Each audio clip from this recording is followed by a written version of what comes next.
You won't believe what happened when my HOA decided to tap into my personal fiber optic internet line without even asking. At first, I thought it was just a glitch, slower speeds, buffering, and random disconnects that made working from home a nightmare. But then I found out the shocking truth. They were stealing my bandwidth.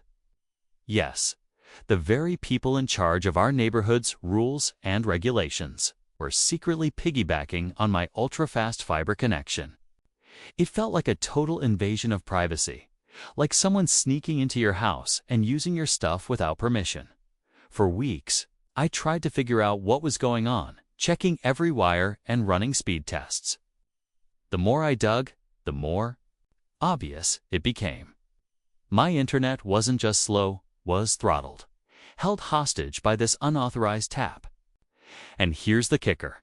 The HOA itself was benefiting from my line, enjoying high-speed internet at my expense while I suffered through slowdowns. It felt unfair, frustrating, and honestly kind of infuriating. But I didn't just sit back and take it. I decided to fight back in a way that would send a clear message without breaking any laws or causing harm. Instead of letting them keep freeloading on my fiber optic connection, I found a way to slow them down, way down. Like 56K. Dial up, slow. The same painfully slow speed most of us remember from the early days of the internet. It was a subtle but effective way to reclaim control and show them what it feels like to be throttled. What happened next? Did the HOA notice? Did they try to fix it, or did things spiral even further out of control? Stick around, because this story is far from over. And you won't want to miss the next part. The whole situation started to unravel when I first noticed my internet acting weird. I'm someone who relies on fast, stable internet for work and streaming. So when things started lagging, it was impossible to ignore. At first, I thought maybe the service provider was having issues. But after a few calls and tests, it became clear the problem was on my end, more specifically, something connected to my home. I live in a neighborhood governed by an HOA, which usually means they handle things like landscaping, community rules, and sometimes utilities. I never imagined they'd cross a line this far by tapping directly into my fiber optic line. Fiber optic is supposed to be private and super fast, way better than the old coax cables or DSL connections. But somehow, the HOA found a way to access my line using my connection for their own benefit without permission. It was a huge breach of trust. What made this even more frustrating was how hidden their actions were. The HOA board meetings never mentioned anything about shared internet or lines being used by multiple parties. It was like they were quietly siphoning off my bandwidth, leaving me with less than I paid for. Imagine paying for a highway but having cars sneak in from somewhere else, slowing down your trip every day. As I started digging deeper, I realized this wasn't just a technical issue, it was a power play. The HOA had control over so much in the community, and here they were, pushing boundaries without anyone questioning it. I wanted to confront them, but I also needed proof and a plan. How do you stand up to a whole organization when they're hiding behind rules and authority? So I began documenting everything. Speed tests, connection logs, even the times my internet dipped. The more evidence I gathered, the more I understood how deep this problem went. But little did I know, my next move, slowing their access down. 2 dial-up speeds would open a whole new can of worms. Once I started pushing back by limiting the speed on their end, things got even more complicated. At first, I wasn't sure if the HOA would even notice. After all, who checks the speed of a sneaky internet connection they didn't officially have? But soon enough, complaints started rolling in from neighbors about sluggish Wi-Fi in common areas, security cameras freezing, and community devices not working right. It was clear my little slowdown wasn't going unnoticed. This sparked a whole new layer of tension. Some neighbors began whispering, trying to figure out what was happening. The HOA board was tight-lipped during meetings, dodging questions about internet services and insisting everything was fine. But behind closed doors, I sensed they were scrambling. I wondered if anyone else in the neighborhood knew the full story, or if they were just as blindsided as I was. Meanwhile, I started hearing rumors that the HOA was considering installing their own separate network to cut ties with my connection entirely. That move would cost everyone more money and probably cause more headaches. It was frustrating to think they were so quick to point fingers and spend money instead of admitting they'd been wrong all along. On the other hand, I felt a bit torn. I wanted to stand up for myself and protect my fiber optic line, but I also worried about escalating things. Too much, the HOA controls a lot of the neighborhood infrastructure, and if they saw me as a troublemaker, it could get messy. I didn't want to risk retaliation like fines or restrictions. As the drama unfolded, I realized this wasn't just about internet speed anymore. It was about control, trust, and boundaries within our community. My fight to reclaim my bandwidth had exposed cracks in how the HOA operated, and it seemed like no one was fully prepared for what would come next. What would happen if I pushed too far? Would the HOA finally own up or double down on their secret line tapping? The tension was thick, and I was caught right in the middle of it all. As the days went by, the situation escalated faster than I ever expected.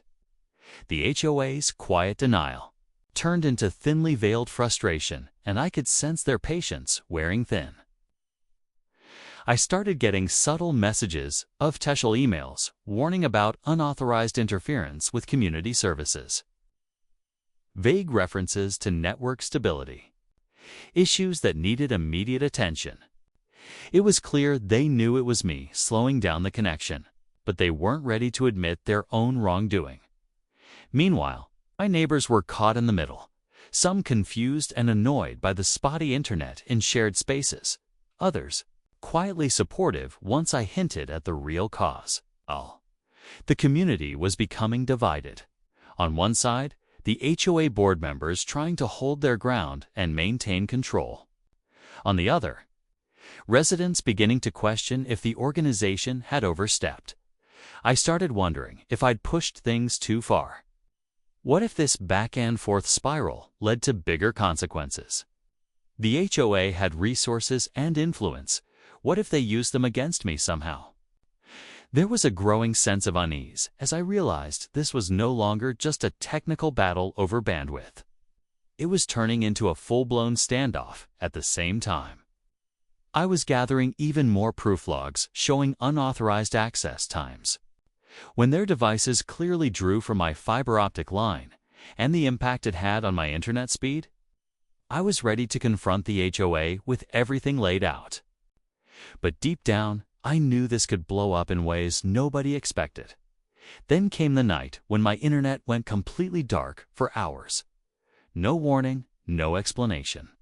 I checked everything on my end, no issues. Could the HOA have cut me off? Or was someone trying to send a message? The tension was at its peak. Every call, every message, every meeting now felt charged. The quiet war over my fiber optic line was about to reach its breaking point, and neither side was backing down. What would happen when we finally faced off? The next moves could change everything.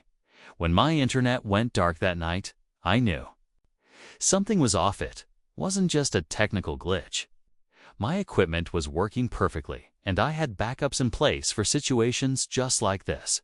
But this blackout felt personal, almost like someone had deliberately flipped a switch. The next morning, I went outside to check the utility box where my fiber optic line connected, and that's when I saw it tampering. The box had a new lock on it, not mine, not from the ISP. Someone had physically secured it shut with a different latch, and there were fresh boot prints in the dirt around it. That's when it hit me. The HOA wasn't just borrowing my connection anymore, they were trying to take it over, quietly, permanently. The same people who were supposed to maintain order in the neighborhood had now crossed the line into something much more serious. This wasn't about shared bandwidth anymore. It was a full-on hijack attempt. I called my ISP immediately, and after some digging, they confirmed something even more shocking. A request had been filed to transfer service ownership for my fiber line to the HOA. Someone had forged paperwork, claiming that the line was meant for community use, and they were trying to reroute it under the HOA's name. That's when I realized this went deeper than I ever expected. This wasn't just some board member freeloading off high-speed internet. This was coordinated, strategic. They wanted control of the line, the service, and everything that came with it. The HOA was trying to reassign my private fiber optic account as if it had always been part of their system. I had to act fast. If the transfer went through, I could lose my entire connection, and along with it, every ounce of control I had over the situation. The stakes had changed, and now it wasn't just about reclaiming my speed. It was about stopping something that could affect every homeowner in the neighborhood. What started as a bandwidth tug-of-war was quickly turning into a battle over digital property rights. And I wasn't sure how far they were willing to go next. I knew I didn't have much time. If the service transfer to the HOA went through, everything would be out of my hands. So I gathered every piece of evidence. I had photos of the tampered utility box, logs showing their unauthorized access, my original service agreement, and even a recorded call with the ISP confirming someone had filed a fraudulent transfer request. I put it all in a folder and showed up at the next HOA meeting, unannounced. The room was packed. Residents were already tense over the recent internet issues. I waited for the open forum portion, then stood up and calmly laid everything out. One by one, I showed the documents and explained what had really been going on. People were stunned. The board tried to cut me off, saying it was a misunderstanding. But by then, the crowd had turned. Questions flew from every corner. Why hadn't we been told? Who approved the transfer? How could they use someone's private fiber line without permission? Then the twist hit. A woman in the back stood up, quiet, elderly, usually never said a word at meetings. She introduced herself as a retired network engineer and said she'd been watching the strange bandwidth patterns too. She confirmed my findings and added one more detail. The HOA president's office router was directly tied into my line. It had been manually hardwired in weeks ago. That was the moment everything cracked wide open. Faced with undeniable proof and now public scrutiny, the board had no choice. The service transfer was canceled immediately, and the ISP opened an investigation. The HOA president quietly stepped down the next week, citing health reasons. My fiber optic line was restored, locked, and secured under new protections, this time with written confirmation that it would remain private. But the final twist? After all that, a few weeks later, I got a strange envelope in the mail, no return address. Inside was a flash drive with footage from a security camera showing who actually installed the tap. It wasn't the HOA president. It was the community maintenance guys, someone no one had even suspected. And just like that, the story wasn't quite over. I sat there holding that flash drive, trying to process what it meant. The maintenance guy, he'd always been quiet, friendly even. The kind of person who waved when you walked by but never got involved in HOA drama. But when I watched the footage, there was no denying it was him opening the utility box late at night, connecting the cables, and walking off like nothing happened. It made sense in a strange way. He had access, knew how to avoid drawing attention, and was probably just doing what someone else told him to do. I handed everything over to the ISP and let them deal with it. They launched a full investigation. And while I never found out exactly what happened to the maintenance guy, I heard through the grapevine he was quietly let go. The HOA kept things hush-hush, probably to avoid more backlash, but the fallout was enough. Residents pushed for transparency, and a new tech policy was drafted. Clear rules about community internet use, individual privacy, and security protocols for all shared equipment. As for me, I upgraded my system, added extra locks, monitoring tools, and alerts. No one was tapping into my fiber optic line again. But more importantly, I learned something bigger. When people are silent about small oversteps, it opens the door for bigger ones. Whether it's about internet bandwidth or community decisions, speaking up matters. In the end, I didn't just get my fast internet back. I helped bring some accountability to the neighborhood. And every time I hear that clean, instant page load on my screen, I smile a little. Because now, it's not just fast, it's mine. And this time, no one's stealing a single byte.